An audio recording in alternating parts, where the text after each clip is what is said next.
আজকের এই ভিডিওটা অন্তত কেউ স্কিপ করবেন না।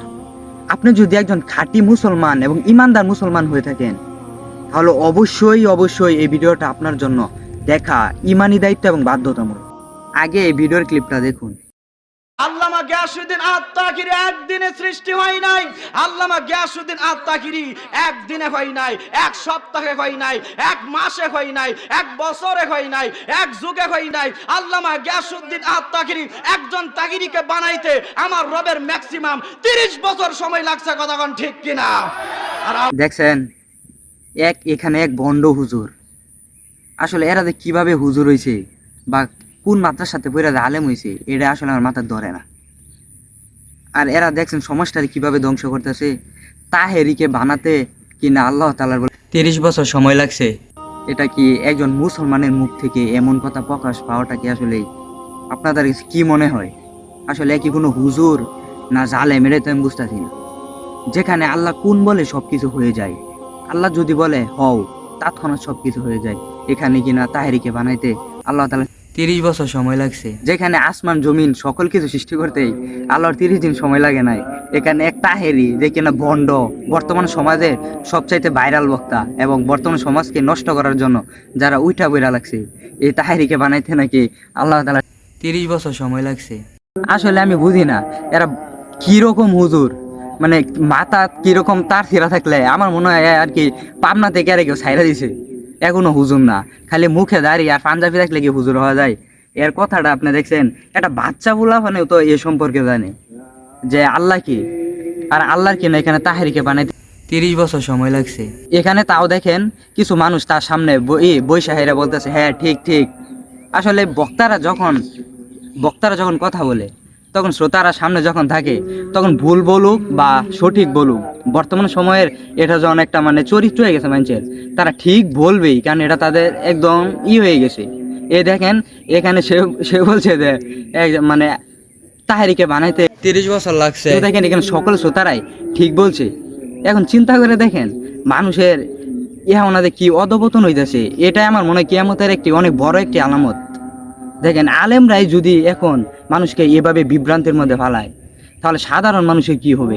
যাদের এলেমের জ্ঞান নেই, কে এলেমের জাগর জ্ঞানটা নাইকা, যারা হুজুরের মুখের দিকে তাকিয়ে থাকে কিছু বাক্য শোনার জন্য, আর তারা কিনা এখানে এসে মানুষকে সবসময় বিভ্রান্তির মধ্যে ফালাই গেছে। আসলে এরা বর্তমান সমাজটাকে আসলে কি শিখাইতে চাইতেছে এটা আমরা বুঝি না। এজন্য যখন কোনো ওয়াজ মাহফিলে যাবেন তখন আগে দেখে নেবেন যে কোন বক্তাটা আসলে মাহফিলে আসতেছে। কিন্তু এখন বর্তমান সমাজে হ্যাঁ এমন বক্তাকে মাহফিলে দাওয়াত দেওয়া হয় ভাইরাল হওয়ার জন্য, হ্যাঁ মানুষকে খুশি করার জন্য, একটু বিনোদন নেওয়ার জন্য অনেক জায়গায় কিছু বন্ড বক্তাদেরকে দাওয়াত দেওয়া হয়। যেমন এই যে এইমাত্র আমি আপনাদেরকে দেখালাম বক্তাটাকে। এরকম কোনো বক্তা কেউ কোনো ইমানদার ব্যক্তি হয়ে থাকে, হ্যাঁ জীবনে এমন বক্তাকে কেউ মাহফিলে দাওয়াত দিবে আপনার মনে হয়? আরে তাগর এরকম মাহফিলে আপনি কখনোই কোনো ভালো বক্তাকে দেখবেন না। দেখবেন তাহেরি, এই যে তারেক মনোয়ার, এমন কিছু মানে ভাইরাল বক্তা আছে যেগুলো মানুষকে সবসময় বিভ্রান্তির মধ্যে ফেলায়। হ্যাঁ সে কিনা হ্যাঁ ইংল্যান্ডে গিয়ে ফুটবল লিগে ফাইনাল লিগ খেলে, কিনা এই নবীজিকে স্বপ্নে দেখে, মানে কি মানে আজে বাজে কথা বলে গেলো। আমি আসলে মুখ দিয়ে বইলানের বোঝাবার পাইতাম না। আসলে এদেরকে দেখবেন এরকম কিছু ভণ্ড লোক আছে, এরা মাহফিলের ব্যবস্থা করে কিছু টাকা ইনকাম করার জন্য। সেখানে অনেক যুবক এবং অনেক লোক যায়, তাদেরকে একটু বিনোদন দেয়। আসলে কি আল্লাহ তাআলা আলেম বানাইছে কি বিনোদন দেওয়ার জন্য না, জাতিকে কিছু শেখানোর জন্য? আল্লাহ আঙ্গ সমাজে আলেম দিয়েছেন এবং আলেমদেরকে আল্লাহ পাক অনেক সম্মান দিয়েছেন, কিন্তু তারা দেখছেন সম্মানটাকে কিভাবে নষ্ট করতেছে। এ দেখেন মামুনুল হক, আরিফ বিন হাবিব, তারা কি সুন্দরভাবে বয়ান করে। অলিপুরি হুজুর আছে, এমন আর অনেকে, যেমন ধরেন মুশতাকুন নবী হুজুর আছে, এমন আর অনেক হুজুর আছে, মামি সিং আছে, হাবিজ হুজুর আছে, মানে অনেক হুজুর আছে। দেখেন তাদের কথাবার্তাগুলো দেখেন কি সুন্দর, এবং তারা সমাজের মানুষকে কত কিছু শিখাইতেছে। দেখেন শায়েখ আহমদুল্লাহ হুজুরকে, তিনি কিনা বাংলাদেশে যদি এখন না থাকে তাহলে মানুষের যে কি পরিমাণ ক্ষতি হবে সেটা আপনি বুঝতে পারছেন। কারণ সে কত মানুষের ভুল যে ধরিয়ে দিতেছে প্রতিদিন এবং মানুষকে নতুন করে হ্যাঁ তাদের মনের ভিতরে ইমানকে জাগাইতেছে, এটা কি আপনি খেয়াল করছেন? আর ওদিকে কিছু ভণ্ড হুজুর কিনা তাদেরকে টাইনা টাইনা আরো নিচে নামাইতেছে, ধ্বংসের দিকে নিতেছে। আসলে এটা একটা কিয়ামতের বড় একটি আলামত। এজন্য যখনই কোনো বক্তার ওয়াজ শুনবেন, দেখবেন কোনো ভালো কোনো বক্তা আছে কিনা। এরকম সুন্নি কিছু বক্তা আছে, এরা কিনা নবীজির সুন্নতকে অনেক ভালোভাবে মানে, কিন্তু যাই দেখেন গা এরা মন গড়া সুন্নত মানে এবং নিজের মতো করে সুন্নত মানে। এজন্য এরকম বক্তার যেখানে আসুক, বিনোদন নেওয়ার জন্য কিন্তু আমরা দুনিয়াতে আসি নাই। আল্লাহ তাআলা এলেম দিয়েছেন মানুষকে কিছু শেখানোর জন্য, কিন্তু এলেমকে যদি কেউ নষ্ট করে, এর হিসাব যে কিয়ামতের দিন কিভাবে হবে, এই হাদিসটা আপনারা প্রায় সকলে জানেন যে কিয়ামতের দিন তিনজন ব্যক্তির হিসাব সবার আগে নেওয়া হবে। তার মধ্যে একজন হলো আলেম, যাকে আনা হবে এবং তার আল্লাহ যে তাকে এলেম দিয়েছে সে সম্পর্কে তাকে জিজ্ঞাসাবাদ করা হবে। তখন তার ঠিকই জবাবদিহি করতে হবে যে সে এই এলেমটা কিভাবে ব্যয় করিয়াছে এবং মানুষের মাঝে কিভাবে প্রচার করেছে, মানুষকে দিনের পথে আনার জন্য, বিনোদন দেওয়ার জন্য না মানুষকে দেখানোর জন্য।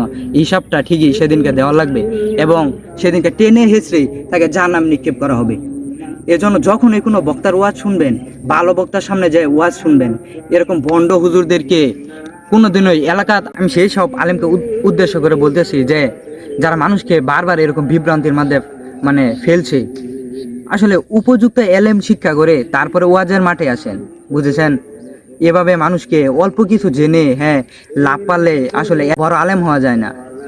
আসলে যারা বড় বড় আলেম থাকে তারা দেখবেন সবসময় চুপচাপ থাকে, এবং জ্ঞানীদের অভ্যাসই হলো সবসময় চুপচাপ থাকা। আর যারা অল্প জানে এরা দেখবেন বেশি ফাল ফারে।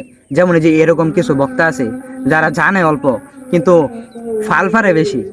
এর জন্য সবসময় এরকম বক্তারে আনবেন যারা মানসিকভাবে ভালো এবং সুন্দরভাবে কথা বলতে পারে এবং কোরআন হাদিসের রেফারেন্স অনুযায়ী কথা বলে। যেমন আমি আপনাদের একটা হুজুরের কথা বলি, আরিফ বিন হাবিব। সে বর্তমান যুবক যে হুজুরগুলো আছে তার মধ্যে কিন্তু বর্তমানে ফরেও কাঁপাইতেছে, এরকম সুন্দর সুন্দর মানে কোরআন হাদিসের রেফারেন্স ছাড়া কোনো ফাউল কোনো কথা বলে না।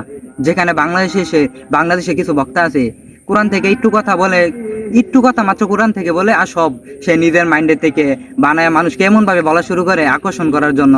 আসলে এতে মানুষ তো কিছু শিখতেই পারে না, আরো মানুষ বিভ্রান্তির মধ্যে পড়ে এবং এতে মানুষের আরো ইমান নিয়ে টানাটানি শুরু হয়ে যায়। এই জন্য যে আরিফ বিন হাবিব হুজুর আছে, যে কি সুন্দর যে বয়ান করে, আপনি যদি দেখেন তাহলে আপনার অবশ্যই ভালো লাগবে।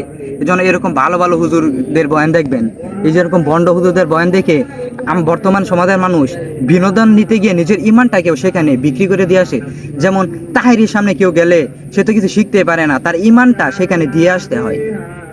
এজন্য আমি হুজুরদেরকে বলি, ওই রকম হুজুরদেরকে বলি যারা মানুষদেরকে বিভ্রান্তির দিকে প্রতিনিয়ত নিয়ে যাচ্ছে, তাদেরকে বলি যে উপযুক্ত এলেম নিয়ে উপযুক্ত এলেম নিয়ে ওয়াজের ময়দানে আসুন, মানুষকে ভালো কিছু শিখান। আল্লাহ তাআলা আপনাকে এলেম দিয়েছেন মানুষকে শিখানোর জন্য, মানুষকে বিভ্রান্তি ফালানোর জন্য নয়। এজন্য সবসময় আল্লাহকে ভয় করুন। কারণ আপনি যে আজকে বয়ান করতেছেন এত শ্রোতার সামনে, এদিকে ভুলভাল বক্তব্য দিয়ে মানুষের ইমানটাকে ছিনিয়ে নিচ্ছেন, এই হিসাবকে আপনার কিয়ামতের দিন দিতে হবে না। প্রত্যেকটা কথার চুল পরিমাণ আল্লাহ পাক সেদিনকে ছাড় দিবেন না, কারণ আল্লাহ হিসাব গ্রহণকারী।